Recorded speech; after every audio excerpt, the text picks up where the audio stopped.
आज के इस क्लास में हम कक्षा 6 के हिंदी से अध्याय 5 बतलाएंगे, जिसका नाम है हार की जीत। ये पाठ भी हो गया, ठीक है। अध्याय बोलिए या पाठ बोलिए, ठीक है, दोनों एक ही है, ठीक है। तो आप लोग वीडियो को शुरू से लेके अंत तक देखिए, और चैनल पे नए तो चैनल को सब्सक्राइब करके घंटी को बजा दीजिए, ठीक है, ताकि हम जब भी वीडियो डालें तो आपके पास पहुंच जाए। चलिए तो अब हम प्रश्न की ओर बढ़ते हैं।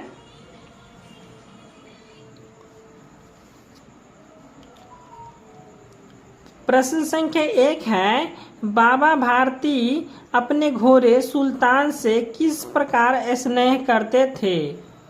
तो इसका आंसर हो जाएगा कि बाबा भारती अपने घोड़े सुल्तान से इस प्रकार स्नेह करते थे जैसे कोई माँ बेटे से स्नेह करती है और किसान को अपने खेत से स्नेह होता है। तो ये हो जाएगा इसका आंसर। दूसरा प्रश्न है, बाबा भारती के घोड़े को देखने के लिए खरग सिंह क्यों अधीर हो उठा। तो इसका उत्तर हो जाएगा, बाबा भारती के घोड़े की कीर्ति सुनकर उसे देखने के लिए खरग सिंह अधीर हो उठा।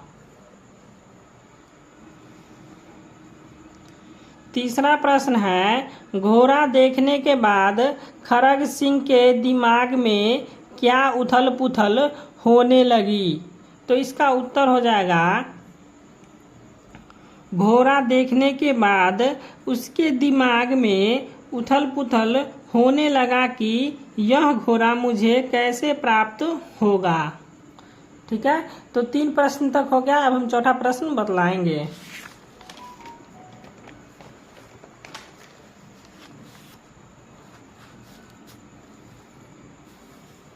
चार नंबर प्रश्न है, खरग सिंह ने बाबा भारती के घोड़े को पाने के लिए किस प्रकार का रूप बदला।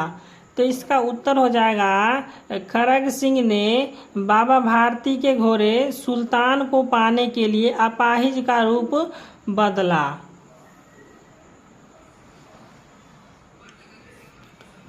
प्रश्न संख्या 5 है, पाठ के किन वाक्यों से पता लगा है कि बाबा भारती को अपने घोड़े पर गर्व था।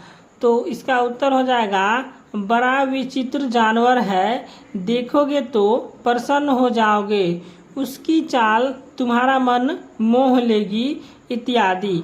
तो पाठ के वाक्य से पता चलता है कि बाबा भारती को अपने घोड़े पर गर्व था। प्रश्न संख्या 6 है, सही वाक्यों के सामने सही एवं गलत वाक्यों के सामने गलत का निशान लगाइए। तो 6 का क में दिया हुआ, बाबा भारती का घोड़ा कमजोर एवं दुर्बल था, तो ये नहीं था, ठीक है, तो यहाँ पर हो जाएगा गलत। उसके बाद ख में है, घोड़ा का नाम सुल्तान था, तो हाँ था, तो यहाँ पर हो जाएगा सही। उसके बाद ग में है, खरग सिंह को बाबा भारती का घोड़ा पसंद था, तो हाँ, तो यहाँ पर हो जाएगा सही। उसके बाद घ में है, बाबा भारती ने सुल्तान से बिछुड़ने पर प्रसन्नता व्यक्त की, यहाँ पर हो जाएगा हाँ, ठीक है, यहाँ पर हो जाएगा सही का चिन्ह। उसके बाद अंग में है, खरग सिंह ने चुपके से घोड़ा को अस्तबल में बांध दिया था, तो ये भी हो जाएगा सही, ठीक है। अब हम पाठ से आगे का प्रश्न बतलाएंगे। तो यहाँ पे लिखा हुआ है पाठ से आगे।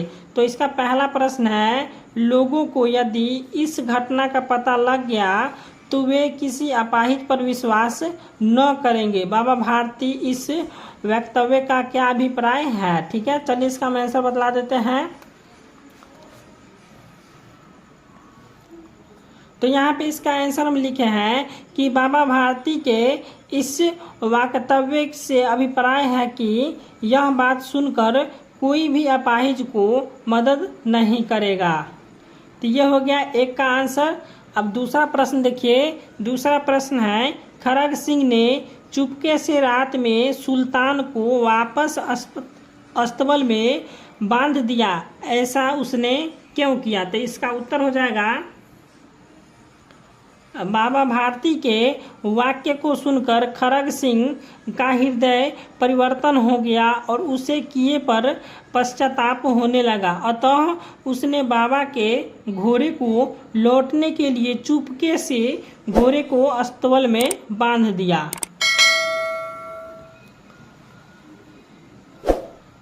तीसरा प्रश्न है, बाबा भारती के किस व्यवहार से खरग सिंह के सोच में परिवर्तन हुआ? तो इसका उत्तर हो जाएगा, बाबा भारती ने घोड़े के विषय में बात नहीं कर खरग सिंह ने कहा, मैं प्रार्थना करता हूँ कि यह घटना किसी से मत कहना। यदि लोगों को इस घटना के बारे में मालूम हो जाएगा तो गरीब लाचार पर विश्वास करना छोड़ देंगे। यह कहकर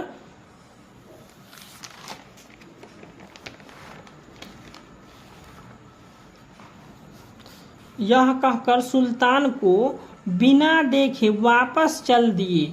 बाबा के इस व्यवहार से खरग सिंह के सोच में परिवर्तन आ गया।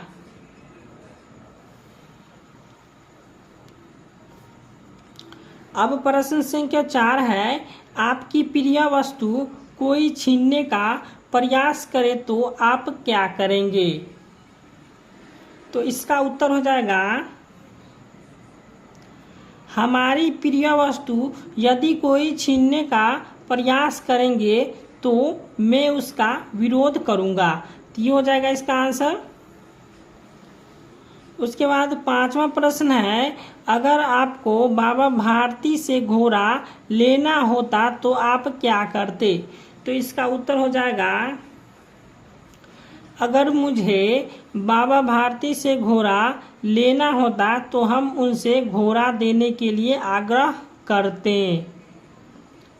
इसी प्रकार 6ठा प्रश्न है, कहानी का कोई दूसरा शीर्षक क्या हो सकता है? तो इसका उत्तर हो जाएगा, इस कहानी को दूसरा शीर्षक सुल्तान हो सकता है। यह हो गया प्रश्न संख्या 6 का आंसर। ठीक है, अब व्याकरण से प्रश्न दिया हुआ, चलिए इसको हम बतला देते हैं।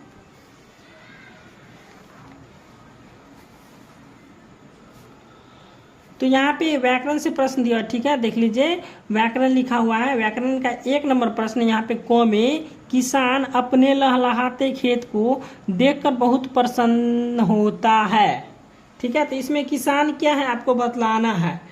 तो किसान क्या है, इसमें जातिवाचक है, ये हो जाएगा आपका जातिवाचक संज्ञा। ठीक है, उसके बाद यहाँ पे ख में है, खरग सिंह एक कुख्यात डाकू था। तो खरग सिंह क्या था, एक कुख्यात डाकू था। तो खरग सिंह कौन हो जाएगा आपका, व्यक्तिवाचक, क्योंकि यह व्यक्ति था। खरग सिंह एक क्या था, व्यक्ति था। अब यहाँ पे गौ में है, बाबा भारती के मुख पर प्रसन्नता थी। तो प्रसन्नता क्या हो जाएगा आपका, भाव, मतलब क्या, आप दुखी होंगे तो ये हो जाएगा भाव, खुशी होंगे तो ये हो जाएगा भाव। इसी तरह यहाँ पे दिया प्रसन्नता, तो प्रसन्नता हो जाएगा आपका भाव, भाववाचक संज्ञा हो जाएगा। अब यहाँ पे घ में है, उन्होंने ठंडे जल से स्नान किया। तो यहाँ पे जल क्या है आपका, द्रव्यवाचक संज्ञा है। ठीक है, उसके बाद अंग में दिया हुआ है, सुल्तान को देखने के लिए भीड़ लगी रहती है। तो भीड़ मतलब क्या, बहुत सारा आदमी, तो उसको क्या बोलेंगे, समूह। ठीक है, तो एक साथ जब बहुत आदमी रहता है तो उसको क्या बोलेंगे, समूह बोलेंगे। ठीक है, तो यहाँ पे हो जाएगा भीड़, भीड़ क्या हो जाएगा, समूहवाचक संज्ञा। ठीक है, वैसे संज्ञा के कितने भेद होते हैं, संज्ञा के 5 भेद होते हैं। ठीक है, पहला हो जाएगा जातिवाचक, यहाँ पे लिखा हुआ है, पहला हो जाएगा जातिवाचक, उसके बाद दूसरा हो जाएगा व्यक्तिवाचक संज्ञा, उसके बाद तीसरा हो जाएगा भाववाचक संज्ञा, उसके बाद हो जाएगा द्रव्यवाचक संज्ञा, उसके बाद हो जाएगा समूहवाचक संज्ञा। ठीक है, चलिए अब इसके प्रश्न को हम हल करते हैं। तो यहाँ पे इसका प्रश्न दिया हुआ है, निम्नलिखित वाक्यों में मोटे शब्दों के सामने कोष्टक में संज्ञा के भेद के रूप में लिखिए। ठीक है, तो यहाँ पे जो दिया हुआ है मोटा शब्द, इसको क्या करना है, संज्ञा लिखना। ठीक है, यह कौन सी संज्ञा है, तो यहाँ पे 1 में दिया हुआ है कि वह ईमानदारी पूर्वक काम करता है। तो ईमानदारी यानी बेईमानी भी हो सकता है, ईमानदारी भी हो सकता है, कुछ भी हो सकता है। ठीक है, लेकिन यहाँ पे क्या है, भाव है, बेईमानी रहे चाहे ईमानदारी रहे, यहाँ पे हो जाएगा भाववाचक संज्ञा। ठीक है, चूंकि वह भाव से पता चलता है आपके अंदर में कैसा भाव है। अब यहाँ पे दूसरा प्रश्न है, सुल्तान बड़ा सुंदर और बलवान था। तो सुल्तान क्या था? एक व्यक्ति का नाम था, ठीक है। तो यहाँ पे हो जाएगा व्यक्तिवाचक संज्ञा। उसके बाद 3 में है, कार्तिक पूर्णिमा के दिन सोनपुर में मेला लगता है। तो मेला क्या हो जाएगा? एक बहुत आदमी रहता है उसमें, तो क्या हो जाएगा? समूहवाचक, ठीक है। हम बतलाए थे कि जब भी कभी कहीं पे झुंड रहे तो उसको क्या बोलेंगे? समूहवाचक संज्ञा बोलेंगे। तो यहाँ पे 4 नंबर प्रश्न है, दूध स्वास्थ्य के लिए लाभदायक है। इसमें दूध क्या है? दूध आपका हो जाएगा, जब भी किसी व्यक्ति को हम नाप या तोल सकते हैं तो उसे क्या कहेंगे? द्रव्यवाचक संज्ञा कहेंगे। तो यहाँ पे दूध है, तो दूध क्या हो जाएगा? द्रव्यवाचक संज्ञा हो जाएगा। उसके बाद यहाँ पे 5वां प्रश्न है, बस। तो बस घाटी से होकर गुजरती है। तो इसमें बस क्या है? बस हो जाएगा जातिवाचक संज्ञा, जैसे मोटरसाइकिल, साइकिल, ठीक है। इसी प्रकार हो जाएगा यहाँ पे बस घाटी से होकर गुजरता है, तो यहाँ बस हो जाएगा जातिवाचक संज्ञा। उसके बाद यहाँ पे दूसरा प्रश्न है, निम्नलिखित शब्दों से वाक्य बनाए, ठीक है। तो चलिए इस प्रश्न को हम बतला देते हैं कॉपी पे।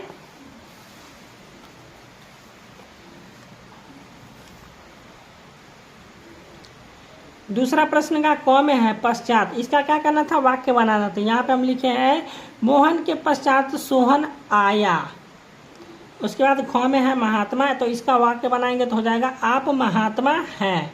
इसके बाद गौ में है निश्चय, तो निश्चय का वाक्य हो जाएगा, वह निश्चय सफल होंगे या होगा। उसके बाद यहाँ पे घ में है प्रशंसा, तो प्रशंसा का जगह वह प्रशंसा के योग्य है। उसके बाद अंग में अपाहिज, तो अपाहिज का वाक्य हम बनाएंगे तो हो जाएगा, वह आदमी अपाहिज है। उसके बाद च में है स्वीकार, तो स्वीकार का हो जाएगा, आप कृपया इसे स्वीकार करें, ठीक है। इसी प्रकार अब तीसरा प्रश्न देख लीजिए। तीसरा प्रश्न दिया हुआ है, इस पाठ में घोड़े की विशेषता से संबंधित जो शब्द है उन्हें चुनकर लिखिए। तो यहाँ पे क्या करना है? चुन के लिखना है। तो इसका उत्तर हम लिखेंगे, यहाँ पे हो जाएगा बड़ा बलवान, ठीक है। बड़ा बलवान क्या है? एक विशेषता बतलाता है, ठीक है। उसके बाद यहाँ पे बड़ा सुंदर, उसके बाद हो जाएगा बड़ा विचित्र जानवर, उसके बाद हो जाएगा उसकी चाल, उसके बाद मन मोह लेगा, ठीक है। ये हो गया। अब यहाँ पे 4 नंबर प्रश्न है, निम्नांकित मुहावरे का अर्थ लिखिए, ठीक है। तो यहाँ पे क में है लट्टू होना, तो लट्टू होना मतलब मोहित होना। उसके बाद ख में है फूला न समाना, फूला न समाना मतलब अत्यधिक खुश होना, जैसे आप कभी भी फूला न समाते होंगे। उसके बाद ग में है हृदय पर सांप लौटना, इसके बाद हो जाएगा ईर्ष्या होना, ठीक है। उसके बाद घ में है मुंह मोड़ लेना, तो हो जाएगा नाता तोड़ लेना, ठीक है। वीडियो अच्छा लगा तो वीडियो को लाइक और चैनल को सब्सक्राइब जरूर कीजिएगा, ठीक है, ताकि हम जब भी वीडियो डालें तो आपके पास पहुंच जाए।